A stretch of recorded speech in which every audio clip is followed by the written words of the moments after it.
My name is Raina Peter. I am a rising sophomore at the University of Kansas, and I have been a research assistant for the Trade Board Lab under Dr. Drung for the past year. So this case study is going to explore economic interdependence between Russia and Ukraine, focusing on the relationship between military and economic relations. So first, some background information to help contextualize Russia's annexation of Crimea within broad economic relations.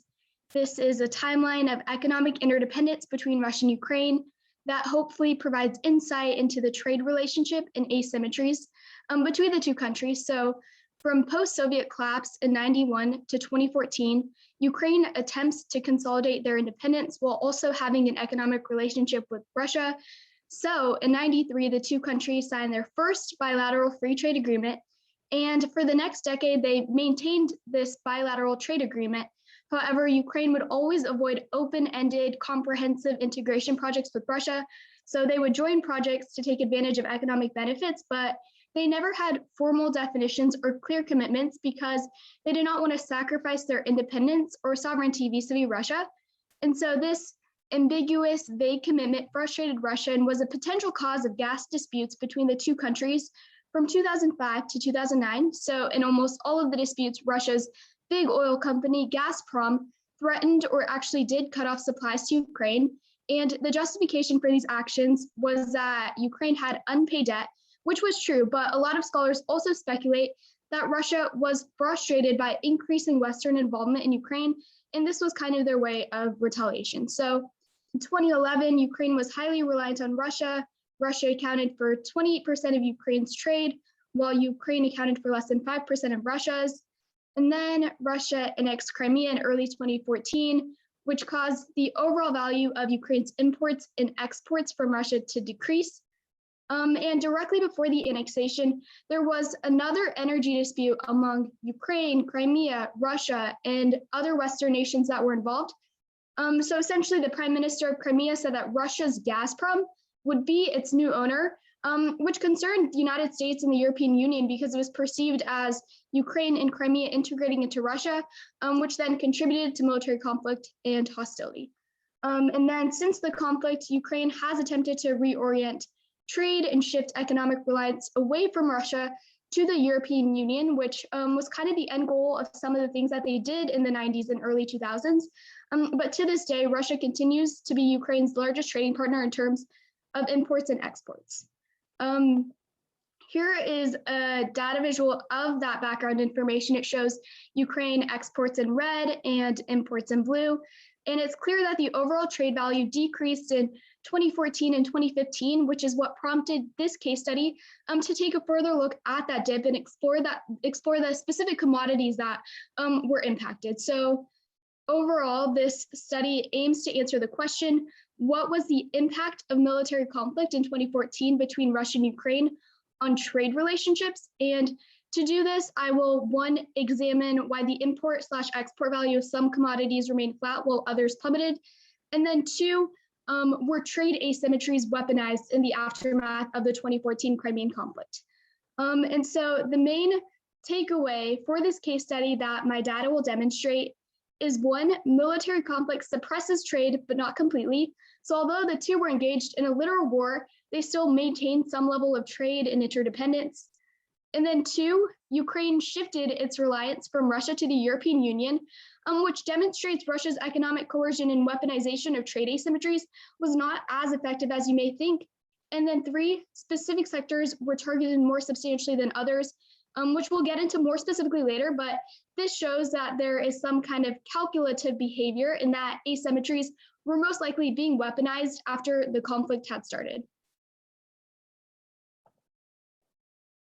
For the research design, I will analyze data from 2013 to the present to look at levels of trade before and after the start of military conflict, which was in early 2014. And I'm using data from the Observatory of Economic Complexity to help develop data visuals, and importantly, look at the changes in import and export value between the two countries and to look at trade asymmetries for specific commodities. So first is a visual of Ukraine imports from Russia in 2013. And as you can see, petroleum gas is a very large portion of overall exports, which makes sense given the history of Ukraine's reliance on Russia's energy exports. And then if we switch to a visual after the conflict, we can see a difference. That 39.8% of petroleum gas in 2013 decreased to 19.4%. Meanwhile, the overall share of other commodities, including chemical products, which is in blue, actually increased in 2015, which kind of signals they were not as impacted as the energy commodities and mineral products that you see in red. We can do the same thing for Ukraine exports to Russia. So it looks like more of the bigger percentages, including chemical products, machines, and metals, were not hit that heavily. But you can see other things like food products and specifically railway freight cars took a big hit. So the light blue in the middle of the screen shows railway freight cars starting at an overall share of 6.17%.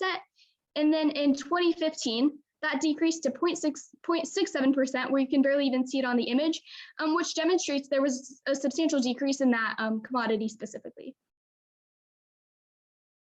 Here are some of the numbers behind those images.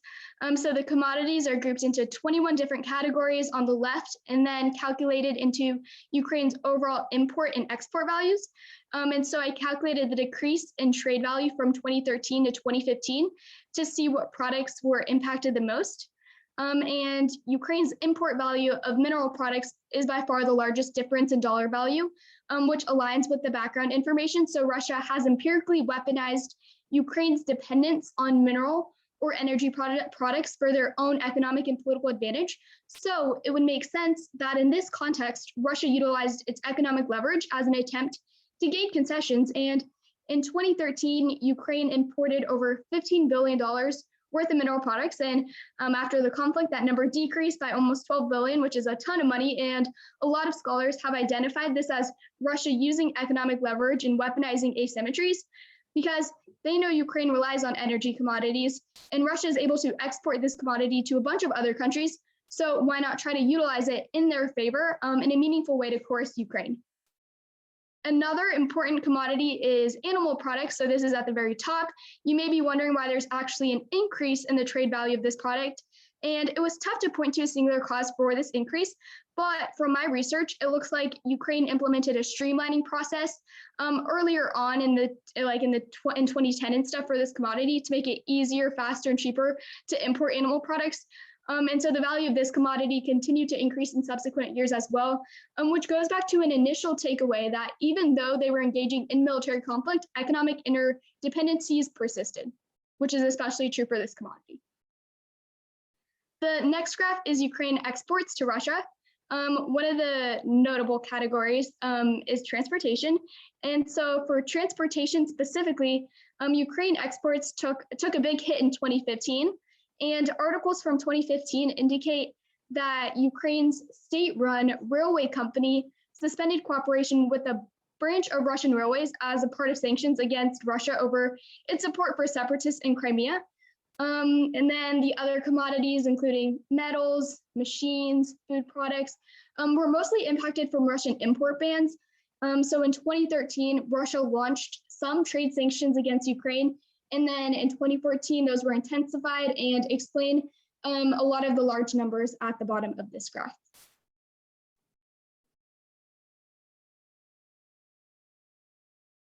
Here is a breakdown of the top 3 impacted and top 3 unaffected. And this is in terms of percent decrease. So a little different from the graphs that I previously showed because that was in dollar value, but this is in terms of percent decrease. And so weapons, largest difference, which is interesting if you look at the numbers. So in 2013, they were importing close to $2 million. In 2014, took a hit, but they were still largely trading weapons. Doesn't make that much sense when they're using them in conflict against each other, but that may have been because of existing contracts. And then in 2015, not sure what happened with the import value, either did not get reported or was completely cut off, went to an import value of 0, which would make intuitive sense given they are in conflict with one another. And then with Ukraine exports, we're seeing a similar story to the graphs that were previously shown. The most affected: food, transportation, metals. So not really any further explanation with why that is the case. And then next, trade reorientation. So both of these graphs show Ukraine has been able to shift its dependence from Russia to the European Union. Russia is in light blue, the EU is in purple. So both of these graphs clearly show Ukraine has largely shifted its reliance from Russia to the EU. Since the conflict, trade levels with Russia remain stagnant and almost none of the commodities were able to bounce back to pre-annexation levels, which shows that Russia was not able to use its leverage to rein them back economically because Ukraine was able to diversify its trading partners. And so although Russia continues to be their largest trading partner today, it's not by the margins or extent that it was in 2013. An important thing to look at into now is where is Ukraine importing and exporting commodities to if it's not Russia? Like where did that replacement go? And the answer is the European Union. There's not necessarily one country that Ukraine has relied on in the recent years, but instead they've been able to diversify their trading partners and import gas from a variety of countries in the EU. And it kind of shows that Ukraine learned their lesson in 2014 that they could no longer rely on a single trading partner, but instead needed to diversify their trading partners so they can remain economically resilient and protect themselves from future trade disputes. For future directions, I think it may be worth it to go further into the specific commodities that Ukraine has been able to import and export from the EU, how that transition kind of happened, and the impact of that transition on the Ukrainian economy. And then lastly, some policy implications or important conclusions that were drawn from this case study that could be applied potentially to future research that looks into economic interdependencies. So first is economic interdependence does not prevent conflict between Russia and Ukraine. So this is a highly disputed literature base and is an important case study to both support and disprove certain arguments. Second is Russia decides to weaponize trade asymmetries post-military conflict. So there was obviously economic tension leading up to the conflict, but it is important to note that trade levels substantially decreased after the annexation, which shows Russia's kind of prioritizing their military and political coercion before they end up resorting to economic means after the annexation. And then third, the study of Ukraine-Russia economic relationship is useful for other relationships, including the one between the United States and China, answering questions like how does economic decoupling happen? What is the impact of that decoupling? And more are important to kind of the national security threats more broadly in the 21st century. But yeah, that is everything I'd have, and I'd love to hear any comments or questions. The annexation of Crimea, and this goes to the issue of how actions have second and third order effects, not necessarily directly in the Ukraine. So 2014, Russia annexes the Crimea. I was the 7th Fleet commander out there in Asia at the time. I was scheduled to meet the Russian Pac Fleet commander in conjunction with the Japanese Maritime Self-Defense Force, their chief of staff or their chief of navy. We're going to go to Vladivostok literally 2 weeks before Russia annexes the Crimea. I get a note from the State Department which says, everybody out of the pool. And so that trip was canceled. Well, what was the real purpose of the trip? The real purpose of the trip was to kind of continue to get after this set of disputes in the Kuril Islands that is long festering between Japan and Russia. And so again, here's a classic case of something happens in one part of the globe and it has knock-on effects on the other side of the planet. But overall, I learned a lot. Really nice job. Thanks, Raina. This is really good stuff. There's a lot of discussion on Russia, Ukraine that focuses just on the military stuff. And we know that these other dimensions like economic ones matter. I think that you do a nice job at teasing that out. The part of your project that I think is most interesting that I really like is this sort of disaggregation of these different economic commodities and how we don't see those commodities move in the same direction when these changes happen. And one thing that I think you could sort of start to get at, and at least in the poster version next couple months, is why or what differentiates some of these commodities from the others. Some of them have very clear like military utility or battlefield utility. which makes a lot of sense why those things would change.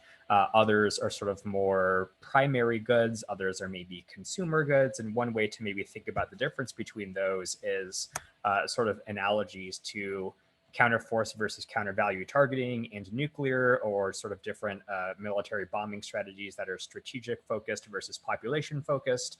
What are the things that change when a country sort of is sanctioned or embargoed by losing a particular set of economic goods? And I think that that's one thing that the research is getting at with some of these categories. What was going through my head was, hey, does not having this good being exported or imported sort of affect the population in a way that matters for things like whether they're protest, rebel, push back against the regime, or is there military utility for these things, something in between, neither?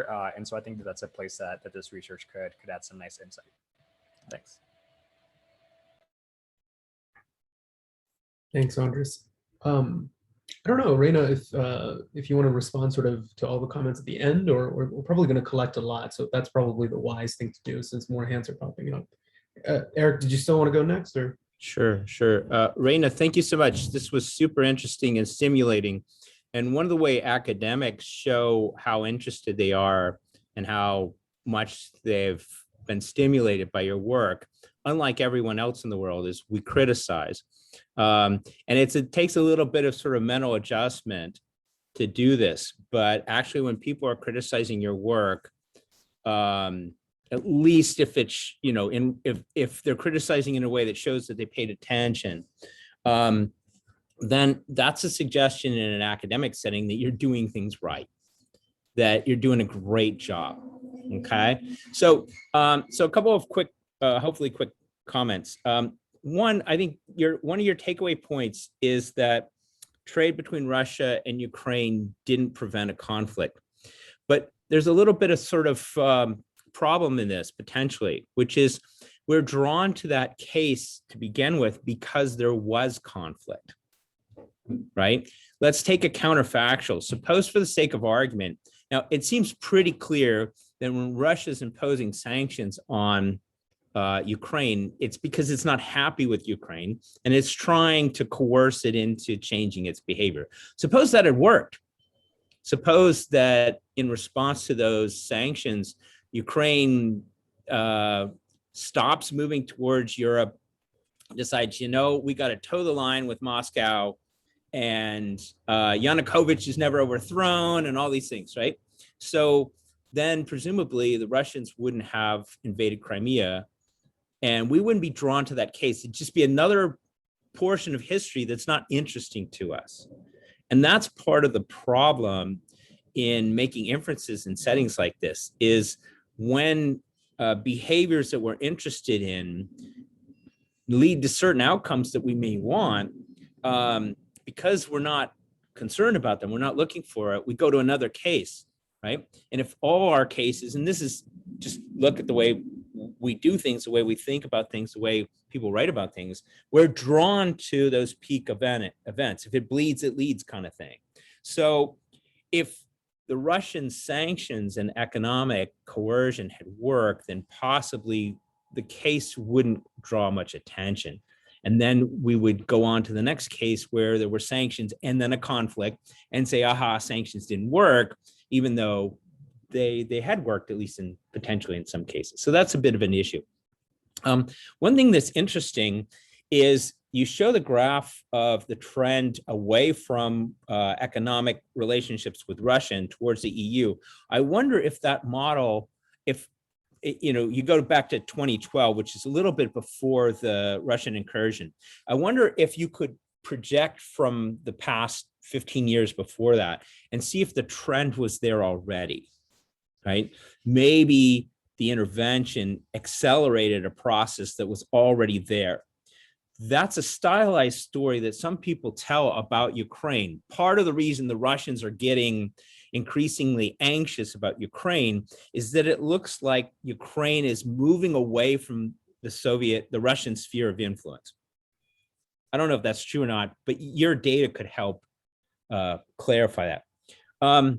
One other thing that's worth doing is be really careful about describing your data.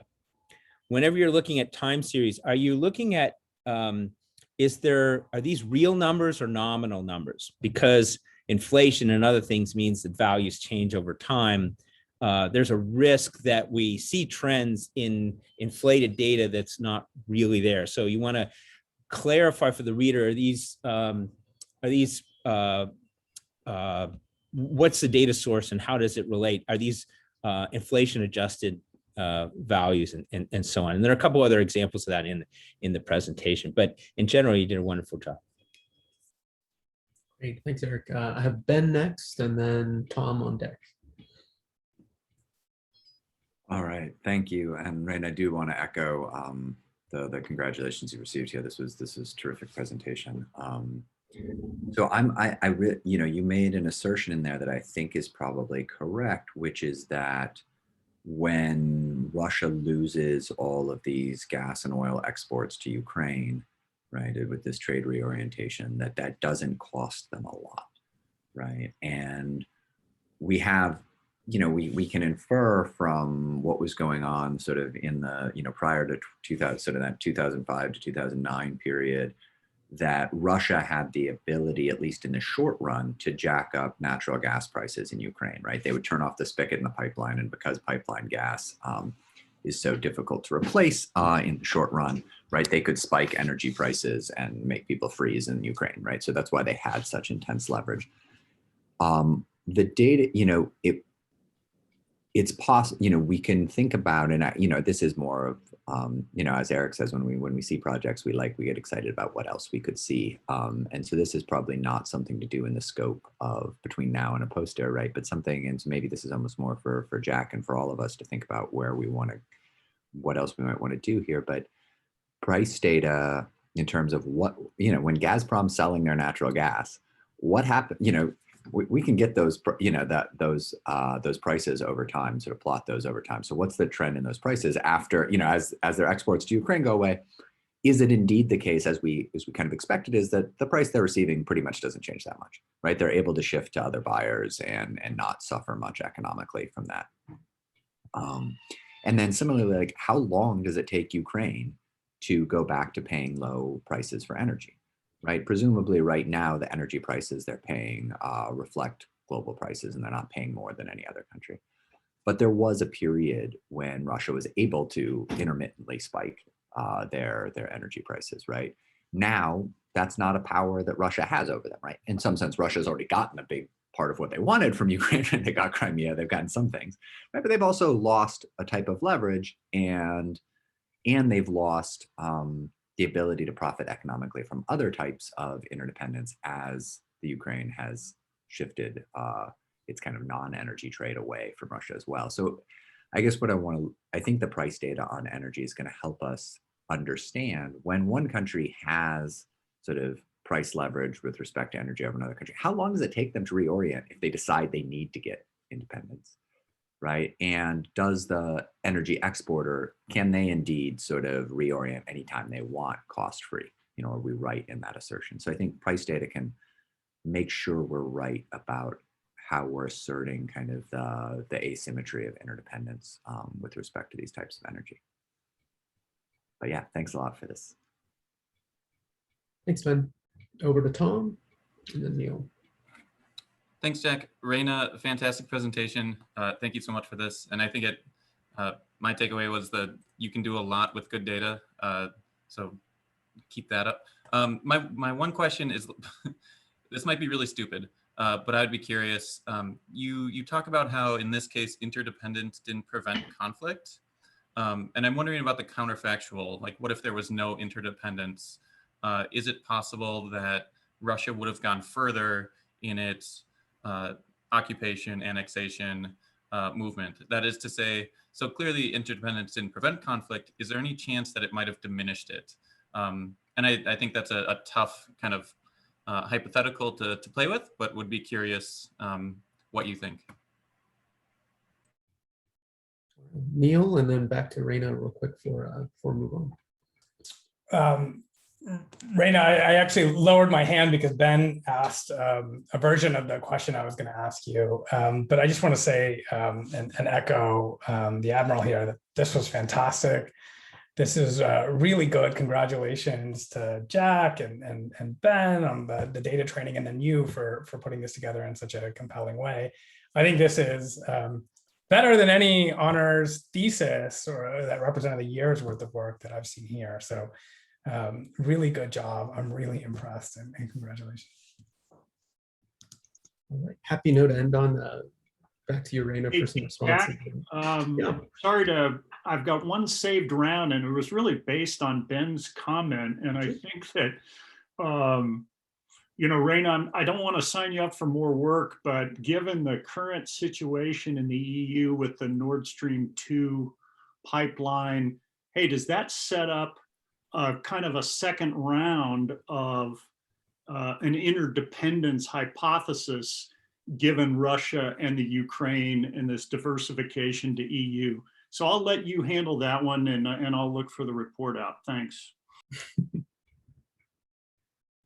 It's perfect timing because that's what Colin's going to be presenting on next. So also an excellent transition, but Yeah. a few minutes of responses, Raina. No, that's what I was going to say. I think Colin has that one covered for us. But no, I really appreciate all of these comments. They were extremely, extremely helpful. And thank you all for the time. We'll definitely incorporate these things into this research project, but also the comments were just helpful for my future career in research. So I really appreciate it. Yeah, I'm looking forward to seeing your application in the PhD pool here at SC and probably a few other places. I hope. Well, and before that, Ben, we're hoping Raina, I think, applied this year to participate full time in the spec program, and I hope we'll get her to apply again next year. Yeah, well, we can explore that and maybe other exchange opportunities. That would be terrific. Excellent. Okay. Thank you, Raina, for a great start.